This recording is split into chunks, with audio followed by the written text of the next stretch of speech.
Muchas gracias.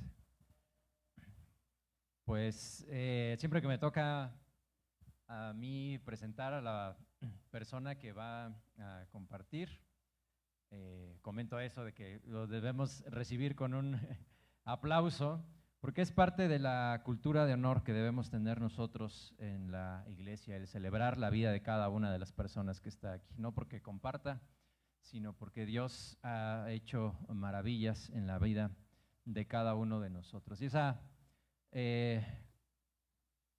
sobre eso, de la cultura de honor, conoce muy bien el hermano Irving, así que la próxima vez que le toque compartir, le dicen que nos platique acerca de la cultura de honor que debemos de tener aquí en la iglesia. Pero vamos a revisar el día de hoy o estudiar juntos la palabra, y me gustaría empezar con este versículo, Segunda de Samuel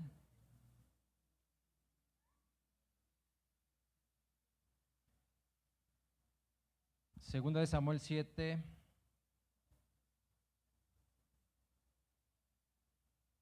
siete, 6.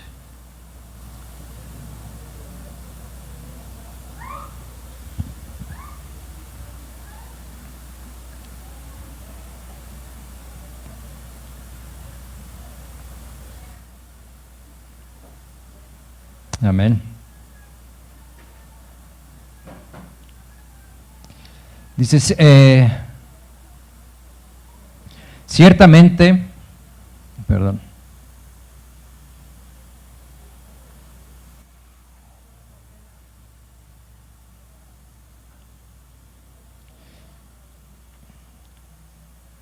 Ciertamente no he habitado en casas desde el día en que saqué a los hijos de Israel de Egipto hasta hoy, sino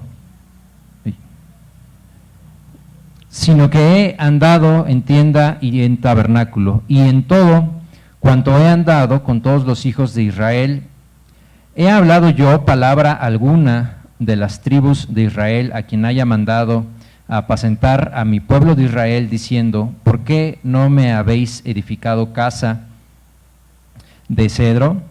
Versículo 8, ahora pues dirás así a mi siervo David, así ha dicho Jehová de los ejércitos, yo te tomé del redil, de detrás de las ovejas, para que fueses príncipe sobre mi pueblo, sobre Israel. Y versículo 16, más adelante dice, y será afirmada tu casa y tu reino para siempre delante de tu rostro, y tu trono será estable eternamente. Amén. Y vamos a reflexionar hoy sobre esta parte de lo que nos quiere decir este último versículo, el versículo 16. Dice, tu casa y tu reino durarán para siempre delante de mí, y tu trono quedará establecido para siempre, en otras versiones.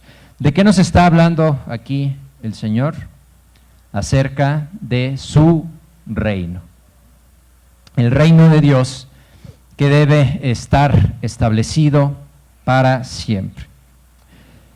La vez pasada que me tocó compartir, hablamos sobre las parábolas y la importancia que tenía este tipo de explicación que Jesús daba o de historias que Jesús contaba cuando estuvo aquí en la tierra en su ministerio.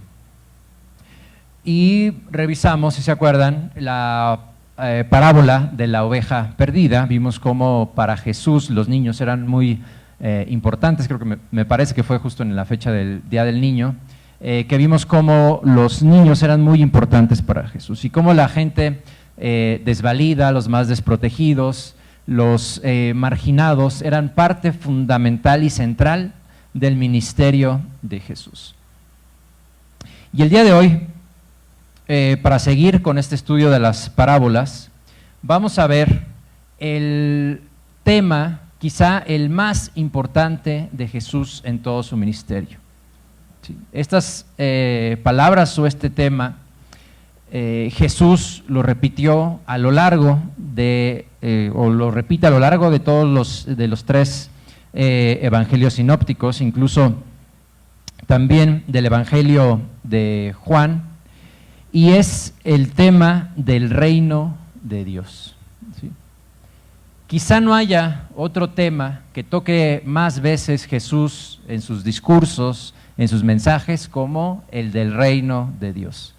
El hermano Irving al principio compartía el versículo de que el reino de Dios estaba ya cerca, y así podemos ver diferentes mensajes que Jesús decía acerca de que el reino de Dios se estaba estableciendo aquí en la tierra. Y hay mensajes para ahora y hay mensajes también para la eternidad acerca del reino de Dios. Y ligándolo con el estudio de las parábolas, el tema del reino de Dios también es fundamental en cada una de las parábolas que Jesús compartió. Quería compartir hoy acerca de una parábola del reino, que habla acerca del reino de Dios, pero creo que me pareció fundamental, o para ir empezando estos estudios de las parábolas, entender mejor a qué se refería Jesús cuando dice el reino de Dios. Así que vamos a centrarnos el día de hoy en el reino de Dios. Jesús utilizaba esta idea del reino de Dios o el reino de los cielos, en uno de los evangelios lo menciona así, para darnos a nosotros verdades divinas. ¿Sí? Debemos nosotros estar enfocados en esta palabra o en esta frase del reino de Dios para saber lo que venimos a estudiar y escuchar aquí en la iglesia. En los evangelios, por ejemplo, la palabra iglesia como tal se menciona únicamente en 2 ocasiones. En cambio, la palabra reino de Dios o reino de los cielos es mencionada por Jesús o por alguno de sus discípulos en más de 100 ocasiones. ¿Sí? Entonces, para Jesús, por lo menos por el número de veces que lo repite, es mucho más importante que nosotros estemos hablando y viendo y apuntando hacia el reino de Dios que hablando acerca de la iglesia. La iglesia es efectivamente el instrumento por el cual podemos nosotros enseñar a las demás personas acerca del reino de Dios. Pero el tema principal de Jesús es el reino de Dios. Y reino en griego, en la Biblia, está escrito como basilea, ¿sí? Que significa el dominio o el poder en cierto territorio. Y para hablar acerca del reino de Dios, en la Biblia nos dice basilea tou teu, que es el reino de Dios o el reino de los cielos. Y se refiere justamente al poder y al dominio que Dios va a ejercer en la tierra como gobernante y como juez. Vamos ahora a Lucas 4, versículo 42. Y vamos a leer una de las pocas veces en la que Jesús habla de sí mismo y una de las pocas veces en la que Jesús nos explica cuál es el propósito de su llegada aquí en la tierra. Dice Lucas 4, versículo 42, cuando ya era de día, salió y se fue a un lugar desierto, y la gente le buscaba, y llegando a donde estaba, le detenían para que no se fuera de ellos. Pero él les dijo, es necesario que también a otras ciudades anuncie el evangelio del reino de Dios. ¿Por qué? Dice, porque para esto he sido enviado y predicaba, versículo 44, en las sinagogas de Galilea. Entonces Jesús mismo nos está diciendo aquí cuál es el propósito que Él tiene en su ministerio, y es anunciar el evangelio del reino de Dios. ¿Cómo podemos imaginarnos nosotros un reino? Si ahorita preguntáramos o les dijera, imagínense un reino, ¿cómo lo podemos imaginar? quizá como nos los han platicado en las películas, ¿no? Quizá podemos imaginar un castillo o podemos imaginar una ciudad amurallada con un río que cruza al frente, un puente quizá elevadizo que cae, podemos imaginar un castillo enorme con ejércitos, quizá un trono donde está un rey o una sala enorme donde está el trono y donde podemos ver al rey que domina sobre ese reino. Y quizá era también un poco la idea que tenían en ese tiempo las personas que escucharon a Jesús hablar del reino de Dios. ¿Por qué? Porque en el tiempo que Jesús estaba, recordemos que tenía dominio el imperio romano, ¿sí? Es decir, el imperio romano ejercía su reino, su reinado, sobre el pueblo de Israel, sobre los judíos. Sin embargo, el reino de Dios que Jesús vino a anunciar es totalmente diferente a esa imagen que podemos tener nosotros de un reino, de un castillo. Lo que Jesús quería compartirnos cuando nos decía el reino de Dios, más bien son principios o fundamentos de la vida para nosotros, para establecer esa relación con Dios, o bien para poder tener en nuestro imaginario, en nuestra mente, promesas que van a llegar en el momento en el que Jesús vuelva y podamos estar habitando con Él. Gracias a la enseñanza que Jesús nos dejó acerca de su reino, es que nosotros podemos establecer hoy día otro tipo de doctrinas también dentro de la iglesia, como la forma en que nosotros debemos de trabajar, la forma en que nosotros debemos de reunirnos como iglesia, la forma en que nosotros debemos de dar a los demás, la forma en que nosotros damos nuestros diezmos, la forma en que nosotros debemos de servir a los demás. Todo eso está establecido en la forma, en la idea de reino de Dios.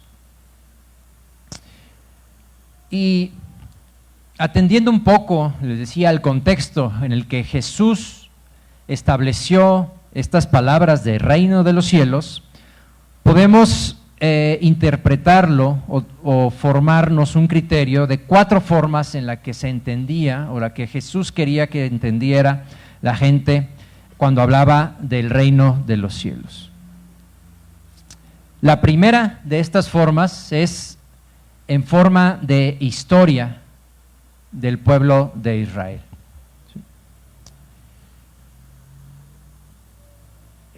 El hecho de que se estableciera el reino de los cielos aquí en la tierra, el pueblo de Israel lo tenía muy consciente en su imaginario, en su cotidianidad, porque ellos sabían que en las Escrituras se establecía, como lo leímos en el versículo de 2 de Samuel, que Dios iba a establecer su reino aquí en la tierra. No se hablaba como reino de los cielos tal cual, pero sí se hablaba que el reinado de Dios, o que Dios iba a establecer un reinado que iba a durar para siempre. Es decir, el pueblo de Israel sabía que Dios iba a gobernar la tierra. Y ellos estaban, o siguen incluso algunos judíos, esperanzados en que ese reino se establezca aquí en la tierra. Y más en este tiempo donde, les decía, el pueblo judío estaba sometido ante el imperio romano. Tenía que pagar su tributo, tenía que seguir sus reglas, tenía que hacer lo que el imperio decía, tenía que obedecer a los ciudadanos romanos. Y ellos lo que querían era poder acceder a esa libertad, a esa justicia, a esa promesa de esperanza que Jehová, que los profetas en el Antiguo Testamento les habían dejado acerca de que se iba a establecer el reino de los cielos aquí en la tierra.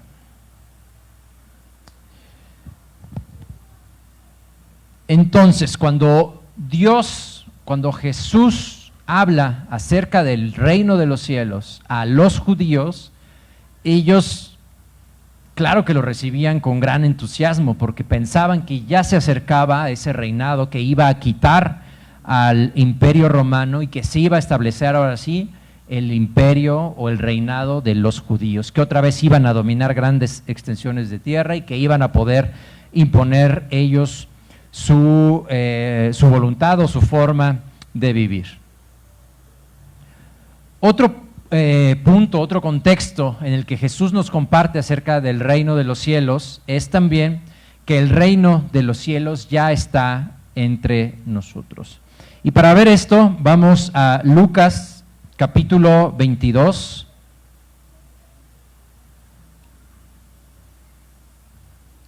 Lucas 22, versículo 14, que nos dice: cuando llegó la hora, Jesús y los apóstoles se sentaron junto a la mesa. Lucas 22 nos cuenta ya del último tiempo que Jesús estuvo aquí en la tierra y en el que iban a tomar la Santa Cena con él. Versículo 15 dice: Jesús dijo: he tenido muchos deseos de comer esta Pascua con ustedes antes de que comiencen mis sufrimientos, pues ahora les digo que no volveré a comerla hasta que su significado se cumpla en el reino de Dios. ¿Sí?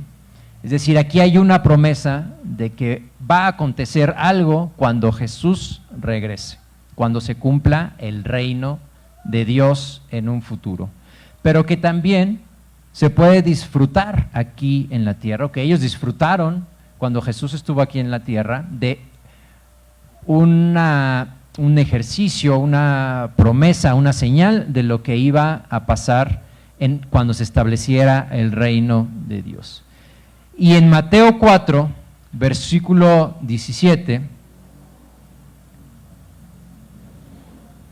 que es el versículo que veíamos al empezar el servicio, ese estaba en Marcos, leemos el de Mateo, pero habla de lo mismo, dice: desde entonces Jesús comenzó a predicar y decía: arrepiéntanse porque el reino de los cielos se ha acercado.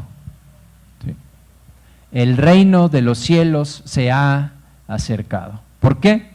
Porque Jesús, el Mesías, estaba entre nosotros y porque se estaba estableciendo ya el reino de Dios para nuestros tiempos. Hay principios que nosotros podemos leer en la Biblia que los vamos a disfrutar cuando nosotros estemos con Jesús, ¿no?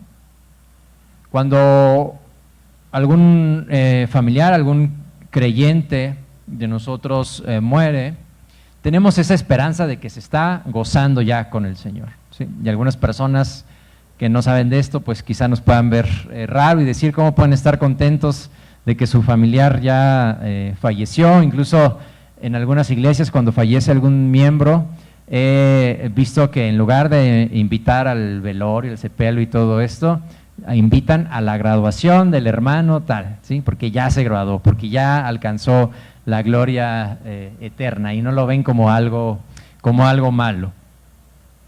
¿Y qué vamos a llegar a cumplir cuando nosotros también nos graduemos?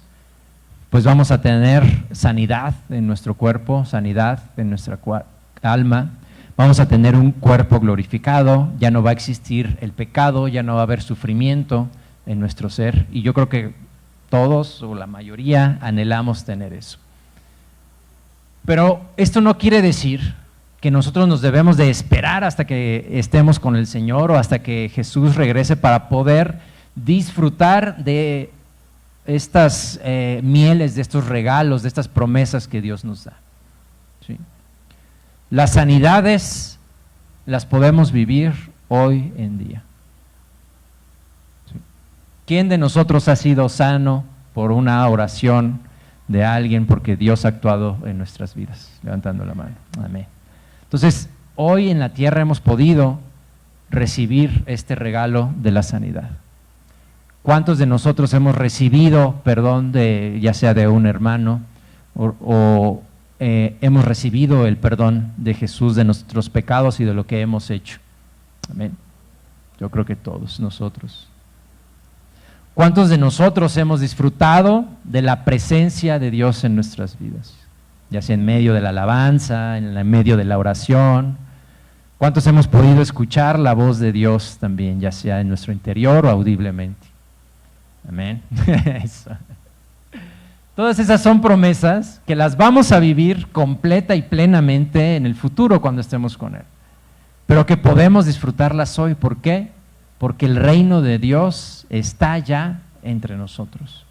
Entonces no tenemos que esperarnos a que Jesús vuelva o a que nosotros nos graduemos para estar con Él y disfrutar de esto, sino podemos vivir y disfrutar de esa sanidad, de ese perdón, de ese gozo y de esa alegría que solo la presencia de Dios puede darnos en este tiempo.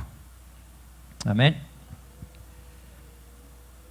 Un tercer punto acerca de del contexto, de lo que podemos entender como reino de Dios, es también que Jesús vino a establecer estos principios y podemos entender el reino de Dios como el reino del revés. Y de esto ya creo que hemos compartido mucho aquí.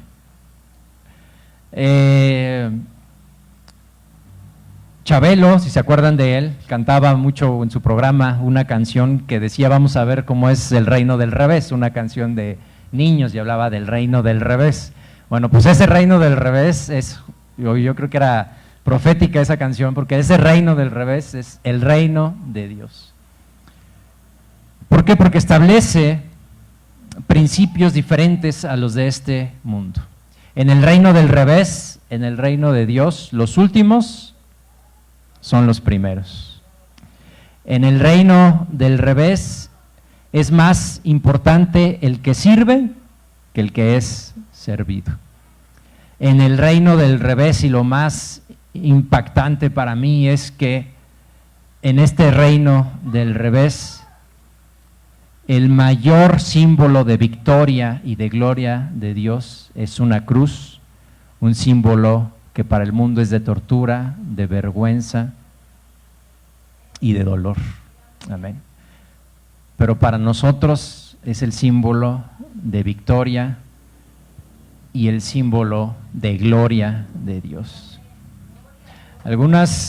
Amén, gloria a Dios. Algunas personas no creyentes que quizá quieren denostar a nuestra creencia, a la vida de Jesús misma, dicen que si hubiera nacido Jesús en otra época, ¿sí? Quizá en la época de los reyes franceses, quizá en lugar de que nosotros pudiéramos tener una cruz aquí, en nuestro logo, por colgada, etcétera, lo que deberíamos tener es una guillotina, ¿sí? Si quizá hubiera nacido en tiempos más recientes, en lugar de tener una cruz, pudiéramos tener una silla eléctrica, ¿sí? O quizá pudiéramos tener un fusil, un fusil, ¿sí? Todas esas herramientas para torturar, para matar, para avergonzar a las personas que quizá debían algo, que tenían algún pecado, y ocupaban estas herramientas para matar y para acabar con su vida.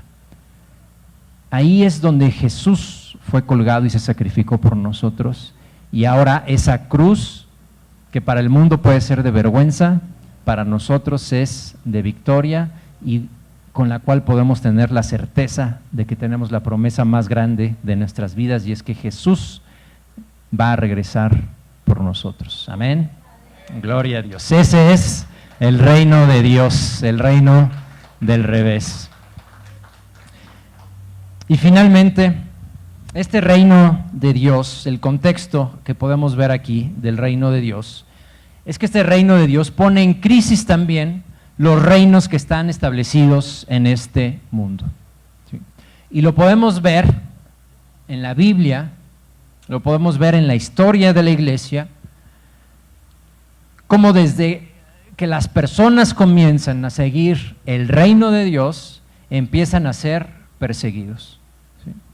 La Biblia nos narra cómo los primeros cristianos fueron perseguidos por esa creencia, porque creían que el reino de Dios iba a estar en lucha con el reino o el imperio romano que estaba establecido en ese tiempo.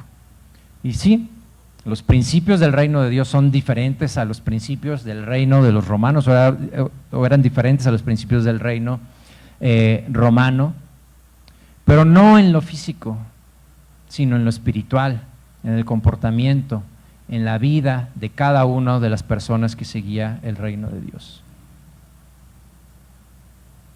Avanzando en la historia, los primeros siglos de la iglesia, también los seguidores de Jesús fueron perseguidos. En la Edad Media, también los seguidores de Jesús fueron perseguidos. Y hoy día seguimos viendo a personas que son perseguidas por predicar el reino de Dios.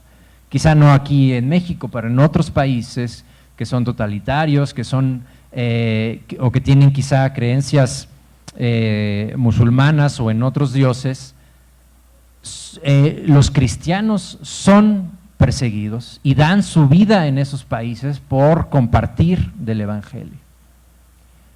Y hoy día, quizá nosotros también, con mayor frecuencia, podamos empezar a ser perseguidos aquí en nuestro país. Hoy día, llamarle malo a lo malo nos lleva a que nos condenen, a que nos diga que somos intolerantes, a que nos diga que tenemos un pensamiento retrógrada, a que nos censuren incluso y que no podamos decirle a lo malo malo y a lo bueno bueno. El hecho de que nosotros podamos hablar acerca del principio de la familia, el principio de cómo educar a los hijos, el principio del matrimonio, de cómo vemos nosotros la relación entre un hombre y una mujer, ese ya es motivo de que nos empiecen a perseguir, de que nos empiecen a señalar. Y esto, nuevamente, solo va a ir en aumento. ¿Por qué? Porque vivimos en el reino, o nosotros vivimos en el reino del revés. No en el reino de este mundo, no en el reino o en el gobierno que está establecido, sino en el gobierno de Jesús, en el gobierno de Jehová. Nuestros principios entonces deben estar alineados primero a lo que establece la Biblia, primero al reino de Dios, antes que los principios que pueda establecer en este mundo el gobernante que pueda estar en turno a nosotros. Nosotros, a quien le debemos lealtad, a quien le debemos sumisión, a quien debemos seguir, es al reino de Dios y no al reino de este mundo. Nuestra lealtad completa debe estar bajo los principios que establece la Biblia. Y Jesús estableció el principio de su ministerio también, hablándonos acerca del reino de Dios. Vamos ahora a Lucas 4 y vamos a ver cómo Jesús empezó su ministerio en esta tierra.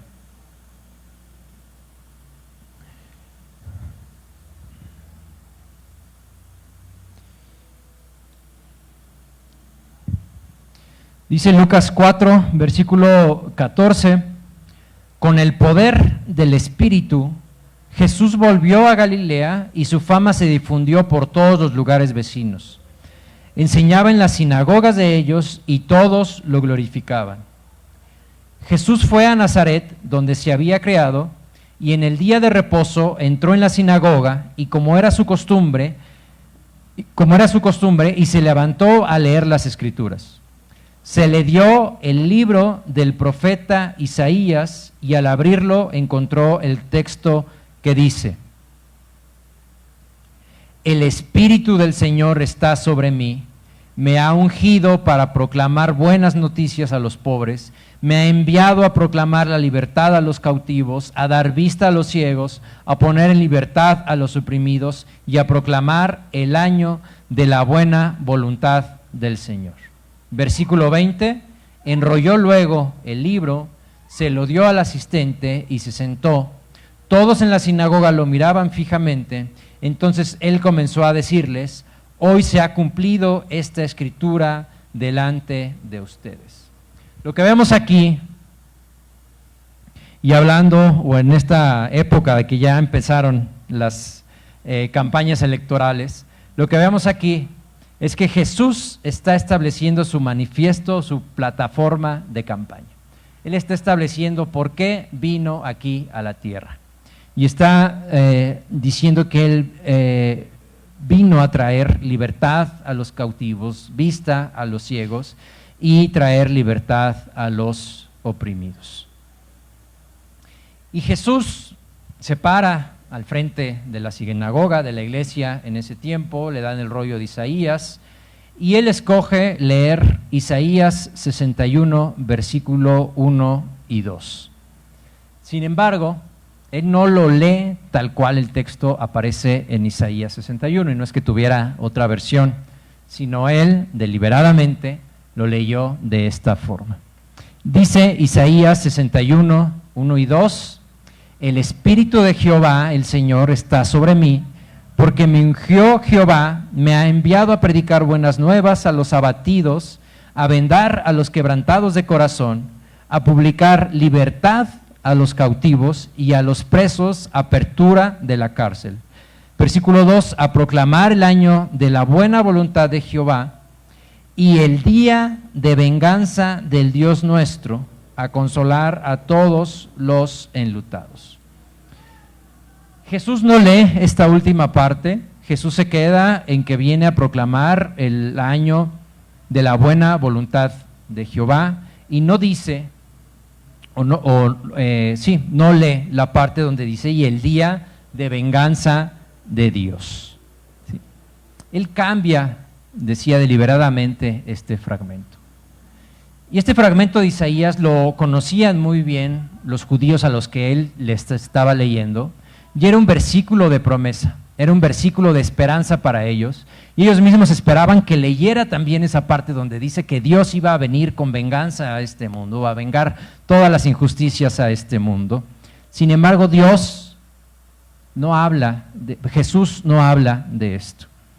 Imagínense que hoy les quiero leer un versículo, pero no lo termino de leer. Más o menos el ejemplo de lo que hizo Jesús en ese tiempo es como si yo les leyera ahorita Mateo 6, 33 y les dijera, mas buscar primeramente el reino de Dios y su justicia.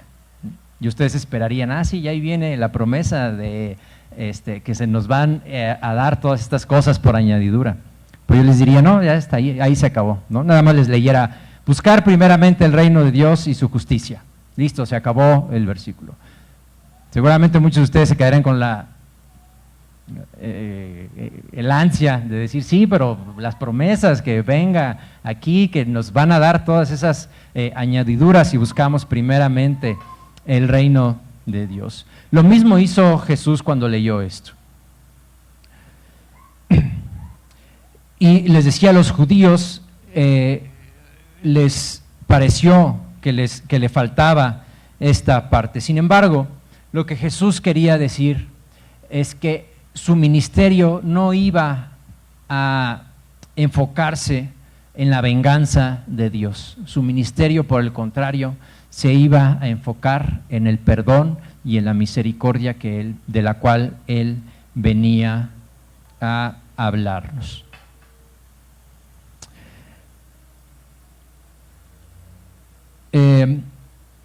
Conocemos a Juan el Bautista, ¿no? Lo hemos leído ahí en la Escritura. Él, por ejemplo, sí tenía un mensaje más relacionado con esto de la ira de Dios o con la venganza que Dios iba a traer a la tierra. Y leemos en Lucas 3, 7, que decía Juan, y decía a las multitudes que salían para ser bautizadas por él, oh generación de víboras. ¿Sí? Juan el Bautista sí se va duro contra ellos. Dice, ¿quién os enseñó a huir de la ira venidera?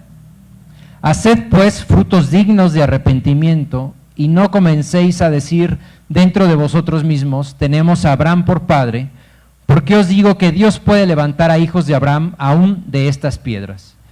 Y ya también el hacha está puesta a la raíz de los árboles, Por tanto, todo árbol que no da buen fruto se corta y se echa en el fuego. Qué diferente mensaje tenía Juan al mensaje de Jesús, ¿no? Juan si era, lista el hacha para cortar a todo el que no quiera y el que no siga las palabras de Jesús. En cambio, Jesús lo que dice es: yo les vengo a dar las buenas nuevas. Yo vengo a proclamar el año bueno del Señor y a traer paz y a traer libertad a los cautivos.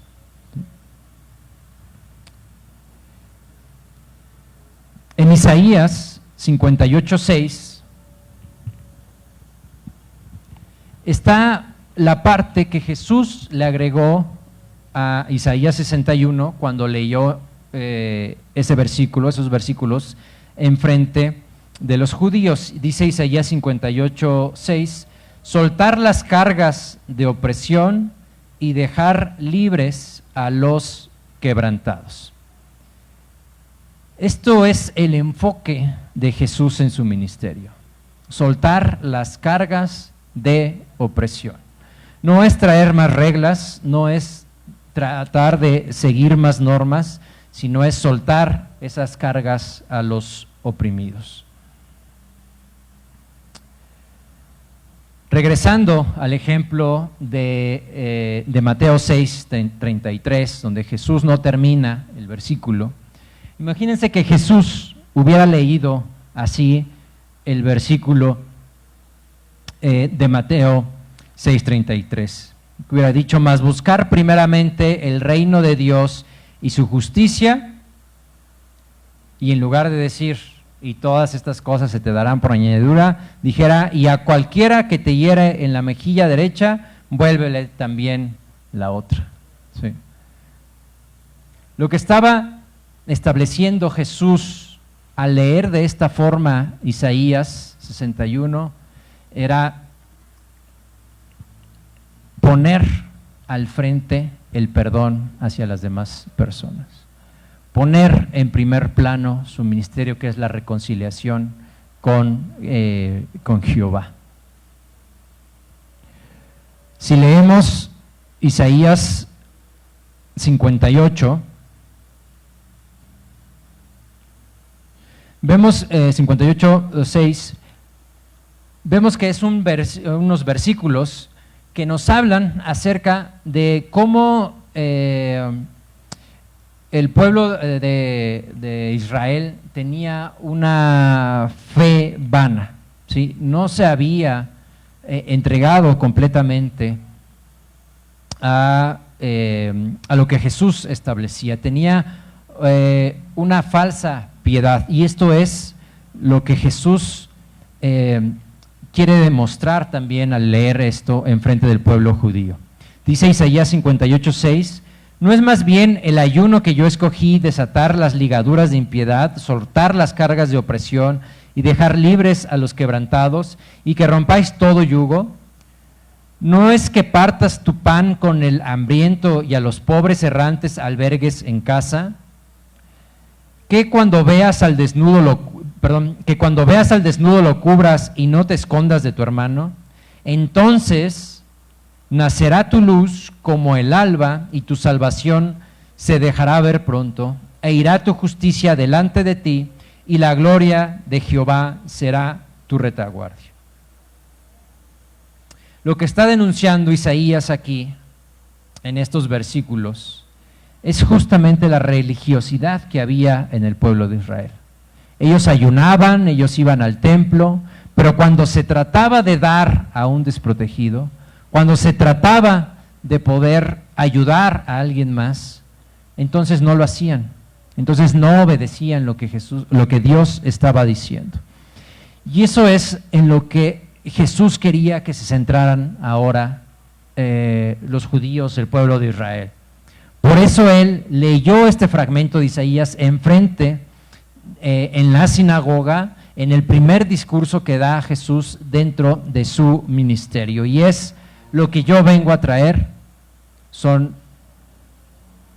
nuevas reglas, nuevas formas de vivir. Lo que yo vengo a traer es el establecimiento del reino de Dios en esta tierra y en este momento.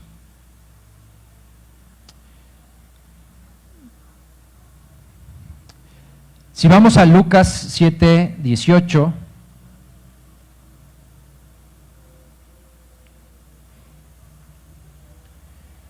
vemos cómo Jesús, con el ministerio que estaba llevando, incluso al mismo Juan, que él había recibido por el Espíritu Santo esa unción para abrir camino, abrir brecha y abrir el espacio para Jesús.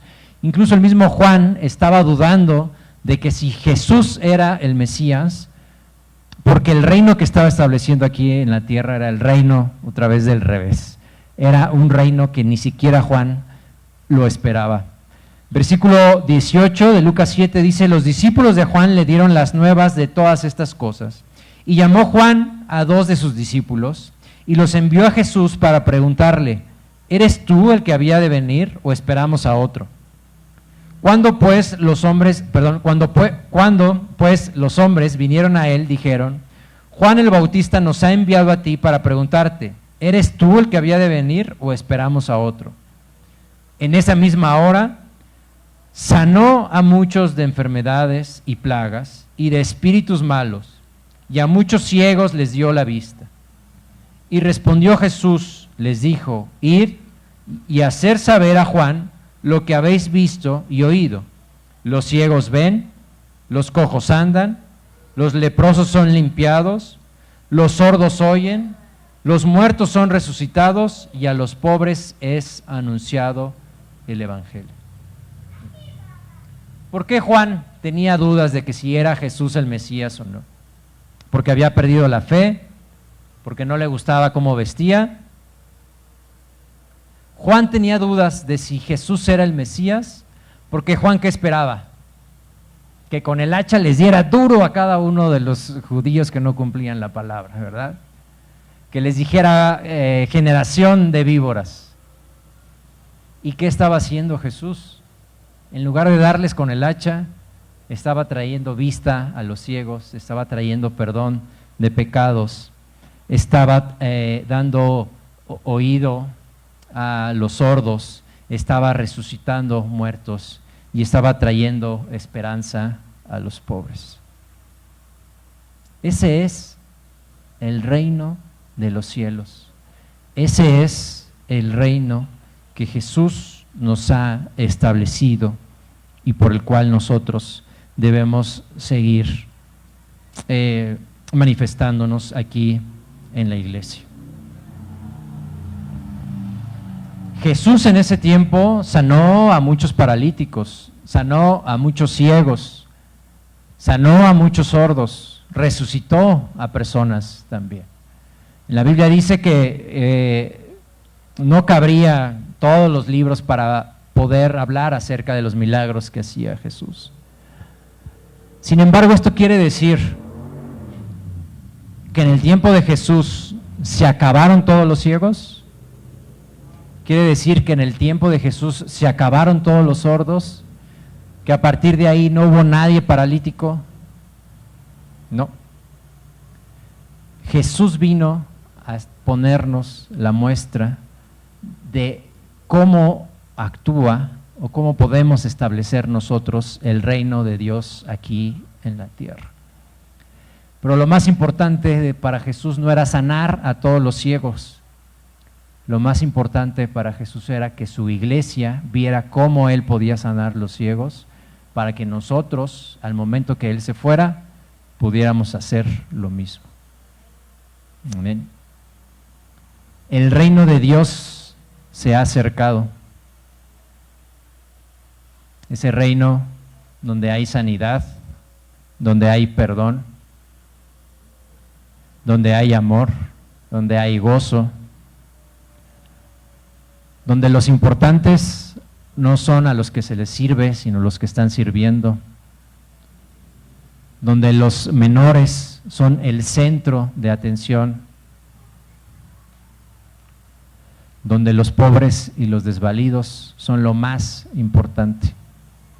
Eso es lo que Jesús vino a enseñarnos y ese es el reino de Dios. Y Jesús se fue, nos trajo perdón de pecados, nos trajo libertad a cada uno de nosotros y trajo al Espíritu Santo para que habitara con nosotros. Jesús estableció su iglesia para poder seguir su ministerio. Y hasta que Él vuelva, nuestro trabajo es dar vista a los ciegos, dar sanidad a los paralíticos, traer perdón de pecados y sobre todo esa reconciliación y perdón hacia Dios. Amén. Gloria a Dios. Quien está dispuesto a tomar este ministerio, que se ponga de pie. Amén. Quien esté dispuesto a seguir este reino de Dios, que se ponga de pie. Y juntos oremos y pidamos que nos mantenga firme en su reino, que nos mantenga firme en su ejército hasta que Él vuelva. Porque por eso Jesús ha establecido esta casa de oración, para que nos mantengamos firmes, para que nos mantengamos en oración. ¿Hasta cuándo? Hasta que Él vuelva. Amén. Gloria a Dios. Señor, te damos gracias, gracias infinitas, Padre, por la vida de cada uno de estos soldados que tienes aquí, Señor, por la vida de cada uno de estos ciudadanos del cielo, Señor, que están aquí y que conocen los principios y los valores del reino de los cielos, Señor, que no tienen miedo de enfrentar al mundo, que no tienen miedo de enfrentar a las huestes de maldad. Señor, te pido que tú pongas de tu espíritu, que pongas de tu poder, Señor, en cada uno de ellos, para que día a día puedan enfrentar los riesgos, puedan enfrentar los enemigos que puedan atravesarse en su camino día a día, Señor. Padre, tú nos has dejado una misión aquí, nos has dado un camino, nos has dejado una señal la cual debemos de seguir. Señor, ayúdanos a compartir de tu evangelio, ayúdanos a compartir esas buenas nuevas a los más desfavorecidos, Señor. Aquellas personas que viven en amargura, aquellas personas que viven en odio, aquellas personas que viven en depresión, aquellas personas que viven en tristeza, aquellas personas que viven en desenfreno. Ayúdanos a llevar este mensaje, Señor, estos principios de tu reino. Ayúdanos a llevarles esa justicia, esa paz y ese gozo, esa libertad, esa tranquilidad, esa alegría que solo tú puedes darnos, esa presencia tuya, Señor, esa sanidad, ese perdón, a quitarles esa carga que los está oprimiendo, Señor, abrir esos cerrojos que los tienen cautivos, a traer paz a su alma y a traer ese mensaje, Señor,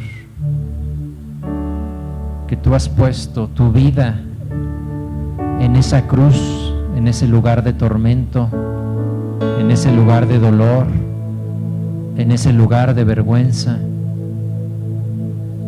y que en esa cruz has puesto todos nuestros pecados todas nuestras faltas, todas nuestras enfermedades. Y te has glorificado. Y has traído, Señor, tu reino aquí. Y desde entonces y hasta ahora y por siempre, tú eres nuestro Rey, nuestro Señor, nuestro Salvador. Señor, que venga tu reino hoy aquí. Te lo pedimos en el nombre de Cristo Jesús. Amén.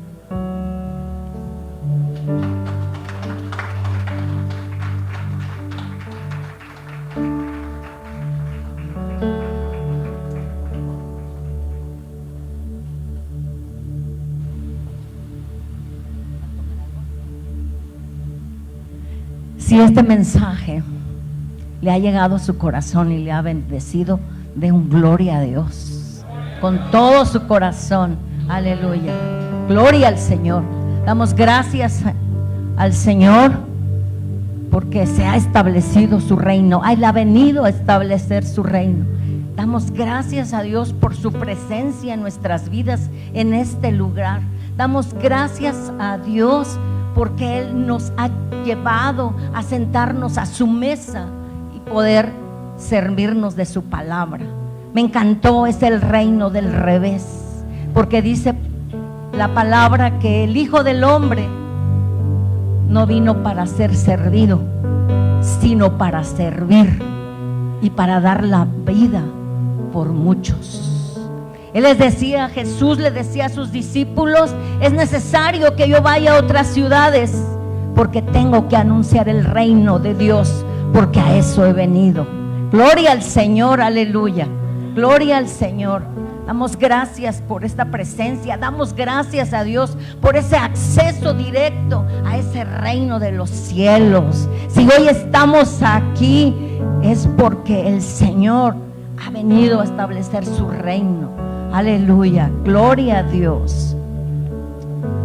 Hermoso, hermoso es escuchar de la palabra del Señor y que seamos tan bendecidos para que nuestra vida sea completamente transformada.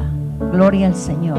Le damos gracias por todo lo que el Señor está haciendo hoy en la iglesia, hoy en este lugar, hoy en cada familia, hoy en cada ciudad, hoy en cada país y en el mundo entero. Gloria al Señor, porque esperamos ver su gloria aún más. Aleluya.